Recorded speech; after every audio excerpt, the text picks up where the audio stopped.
প্রিয় দর্শক, আসসালামু আলাইকুম। দর্শক, আপনাদের প্রীতি ও শুভেচ্ছা জানিয়ে শুরু করছি আমাদের আজকের প্রতিবেদন। তো দর্শক, আজকে আমরা এক অসহায় মেয়ের গল্প তুলে ধরব, যার নাম হচ্ছে কাজল। কাজলের বাবা নেই, তার মা আছে, তার কোনো ভাই বোনও নেই। তো কাজল এখন ইউটিউবে এসেছে একটা ভালো মানুষের আশায়, কারণ কাজলের মা বাসা বাড়িতে কাজ করতো।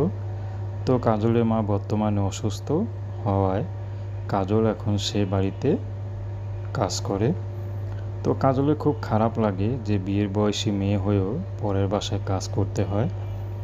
তো কাজলের মা কাজলকে বিয়ে দিতে চায়, কাজলও বিয়ে করার ইচ্ছা, কিন্তু যারাই বিয়ে করতে আসে তারা শুধু যৌতুক চায়।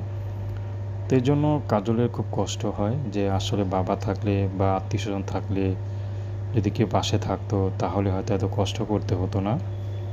তো ভাগ্যর লীলা খেলা, তো কাজল এখন ইউটিউবে এসেছেন। যদি শেষ ভরসা নিয়ে যদি ভালো একটা মানুষ পায় তাহলে বিয়ে শাদী করবে। সে যেমন মনের অধিকারী হোক, তার বয়স বেশি হোক বা কম হোক, ঘরে স্ত্রী থাকুক, সমস্যা নেই।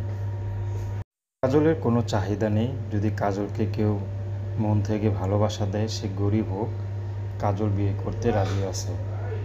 তো দর্শক, প্রেম ভালোবাসা, সাহায্য সহযোগিতা, বিয়ে শাদী করা একান্ত আপনাদের ব্যক্তিগত ব্যাপার। আসুন আমরা ৫ ওয়াক্ত নামাজ পড়ি, সর্বদা দেশের সেবা করি। আসসালামু আলাইকুম।